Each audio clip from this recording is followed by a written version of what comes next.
Okay, as far as injuries go, Brandon Albert will practice today, and we're going to have him take some just scout team reps. He's feeling better, but we're going to ease him back in and just see how he does with his knee there. Anthony Fasano worked with the scout team last week. He's going to come back and work in with the ones, and he's feeling pretty good actually. So we'll see how he does. Eric Fisher will be back in, and he's sore, but with a subluxed shoulder that he had, but he's feeling better as the days have gone on here since the game. Justin Houston worked with the scout team last week. He's going to take some reps and just see what he can do with the defense, and we'll gauge on really how he feels. And J.M.J. I mentioned had a sore AC joint, and he'll be back in and we'll see what he can do. I'm sorry, Andy, the last guy. J.M.J. James Michael Johnson, and then Dex. We're just going to take it period by period. He did the walkthrough today. His ankle's a little bit sore, but he's going to work through and see what he can do. The infection's under control, and actually doing very well. So we'll gauge on what he can do. We had to make a couple moves. Harris had sprained his ankle, high ankle sprain, and fairly significant. So we put him down, and John brought in a couple people here, a wide receiver and tight end for the practice squad, and then Dominic Jones, we put on NFI. And we brought in Gordon from who'd been with Pittsburgh last and had been drafted by the Raiders. He had a defensive background in college and then converted over to the tight end position. So that's where we're at on the injury front and the move front, and I really can't comment on any of the details on NFI or any of that, just by rules there. So it's Fan Appreciation Day this Sunday, and I mentioned before on how much we appreciate the fans and their support. Again, we have an opportunity here to play the Colts, and they're a playoff team. I mean, they're in, and we know how good they are. They're obviously very worthy of that position. They're well coached. They've got good football players. And they've got a great front office, and so we know that we've got to put in a good week of preparation this week and get ourselves ready to play a good football team. And we do need that 12th man, the support of the fans. And again, we do appreciate everything that they've done for us to date. So, and we look forward again to bringing the Colts in here for this home game. So, which potentially is the final home game. So, again, with that, time's yours. Andy, you've said a number of times that Alex makes people around him better. I wonder if you could elaborate just a little bit on that, on how a quarterback in general, but Alex in particular, does that. Well, a lot of it just starts with the work ethic and the time, effort, and preparation that they put in Alex's case, that he puts in. He's here. I mentioned this before the season started. We have rules and regulations in the off season on how many hours you can stay in the building. I had to kick him out of the building so we didn't get put on secret double probation before we ever got started. I mean, he just continued that as we've gone here. So he goes out there, and with his preparation, it makes everybody else prepare a little bit more. And the defensive guys, they see it. They know that. And again, if you have the right people on a team, they're going to follow that lead and have their own preparation that they go through along with it. But there won't be any shortcuts, definitely, when your quarterback spends the time like that. And so we do have the right kind of guys on this team. We've got good leadership on this team, and so the guys, that's where it starts, with the preparation. And then how he practices, I think, is another big part. He's not joking around, and when it's time to go, it's time to go. There's each rep means something, and he wants to make sure he's right on each rep and that all of his guys around him are right. We do a lot of different things with personnel and with formations and motions and shifts and all that.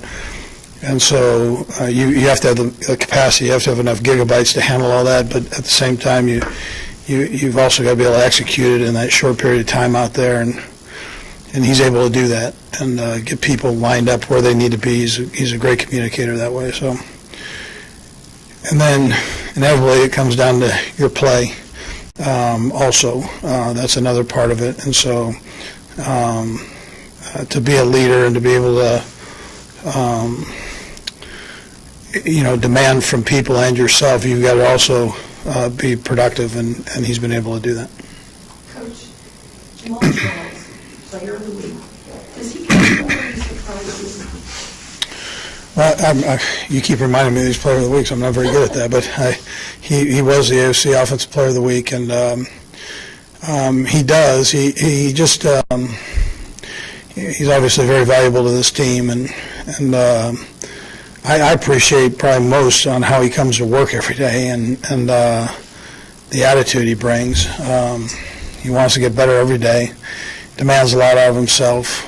Again, he's a preparation guy that he goes through a certain routine every day that probably drive half of us crazy to get done, but he does it religiously every day and gets himself ready. And when he's out there to practice, he practices his tail off. He carries the ball. He's going to carry it all the way to the end zone and come back. I mean, that's just how he does his business. So, but he does everything well. He catches the football well. He blocks well. He runs well. People like to say, your teammates say about Jamal, people don't realize how tough he is. I mean, but how? Well, he's soft-spoken, so he's a good-looking guy and all that, and so charismatic, the whole routine. He's got all that. But he's got this just competitive toughness to him that is relentless. That's a very, I've said this before, that's a very tough position to play in the National Football League. I mean, very tough.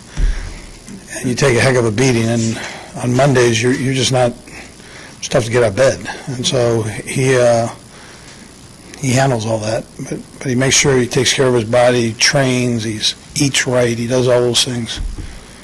How much toughness part of it you're talking about? I mean, is that something you kind of knew about him when you got here, or you learned that about him? Well, I would tell you, you hear things, but you don't really know until you get in the building, and then the demands that you're putting on him might be different than somebody else. You just don't know. And I had heard he was tough, but when I got in here, I saw it firsthand. He's a veteran guy. How much learning was there in this offense? If you look at the touchdowns from last week, each formation was completely different. What you were doing on those plays, it's easy to say whether they're screen passes. They're all completely different. How much did he have to learn in this offense, even though he was a veteran player, with all the different looks and formations you have on some of these pass plays? Yeah, to do the things that we're asking him to do, we're moving them all over the place in the pass game, and then we move him a little bit in the run game. Some of the things with the pitch trap you saw that he had on the third down, one of the third downs. I mean, we're asking him to move out and in different spots, and that takes a lot of preparation. He's got a great teacher in EB. Eric Bieniemy is a phenomenal teacher. And he's all in with him. He spent so much time with Eric, and Eric played in this offense and kind of understands how the whole thing works. Has coached it, and he coached with Brad at Minnesota, and so he knows how to take it and kind of break it down for him, and there are different categories and that you can put it in and make it a little bit simpler. But the bottom line is you got to work at it, and he's willing to do that. He's a sharp kid. I mean, like I said, he's quiet, so he comes off like, but he's sharp. And the Colts were 2-14 2 years ago. Changed GM, changed coach, Ryan was over there. I've heard that story before in the playoffs. And what came out? I mean, you obviously supported that guy, looked at him. What did he bring to that franchise that tournament? What did you see in him coming? Yeah, I didn't study him a bunch, just out of curiosity, because I knew that we weren't going to be in that position to take him. But I would tell you that I sure liked what I saw, on the tape that I did look at when he was in college. I've been very impressed with him in the National Football League and what he's done there. It's tough to follow a legend, very tough, and he followed one. I think he's handled that absolutely the right way. I think he respects the heck out of Peyton,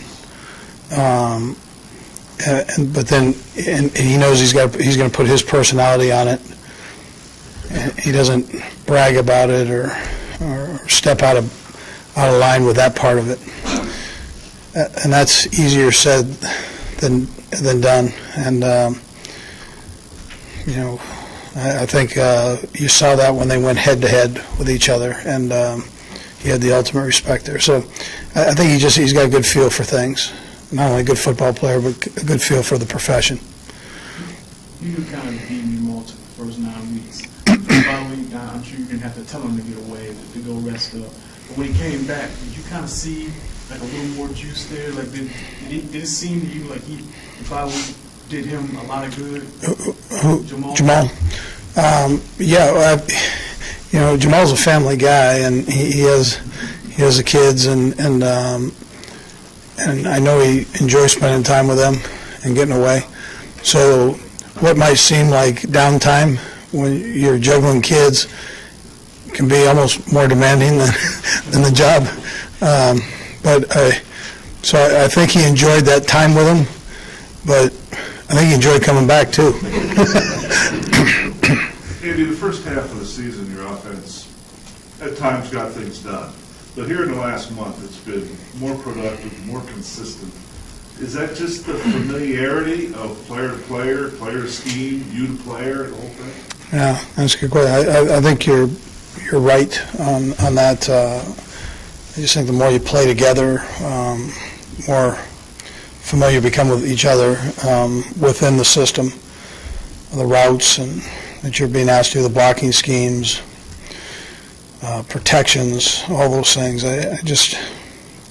Everybody just gets a little better feel for it.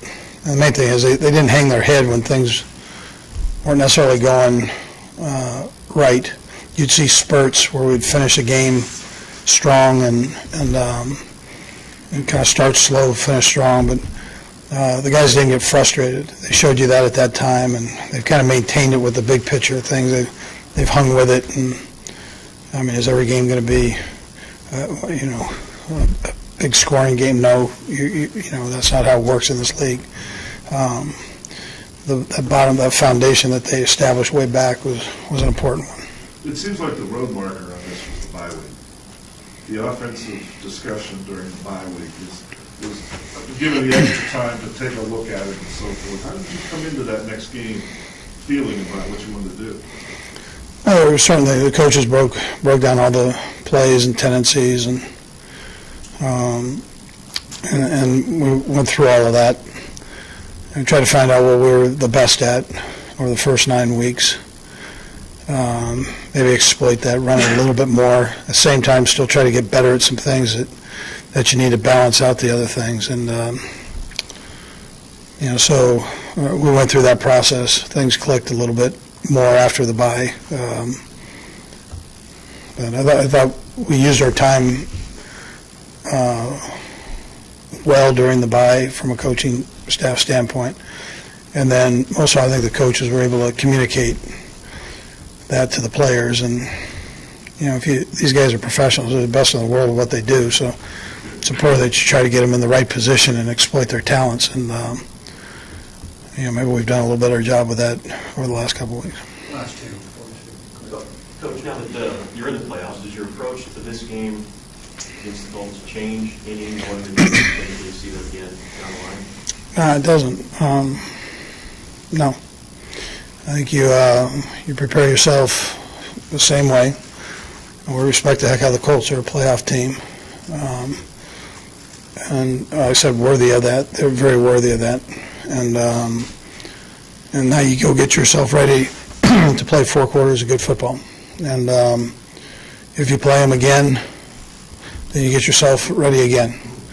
You're far enough along in the season where you've got enough plays. I mean, you have enough plays that you can mix and match with, so you're not going to run out of plays. I mean, that's just where we're at. And they said they're not going to run out of plays. We're not going to run out of plays. I mean, that's just how it is. Even if we played them back to back, the following week. I mean, that's where we are in the season. So, Do you hold anything back? no. Last one, Reid. Coach, what are you seeing from the Colts defensively, and Paul, what makes Mathis such a dynamic passer? Yeah, well, I mean, he's playing like the MVP of the National Football League right now, defensive MVP of the National Football League. You think of him as a pass rusher, but he's also very good against the run. We talked about moving Jamal around. They do that same thing with him. He's all over the place. Plays both sides. Plays inside. They do all different kinds of games and stunts with him. He's a humble guy on top of it. I mean, he keeps everything kind of in perspective. He handles it the right way, so he gives you an honest down every snap. And then you have to know where he's at. You absolutely have to. You got to locate anytime he's on the field. You better be aware of where he's hanging out at and take care of him. That's the ultimate respect. I mean, we give him the ultimate respect by doing that. Yeah. All right, thanks. I've ever heard him say. I asked him those exact questions earlier. Give me some examples.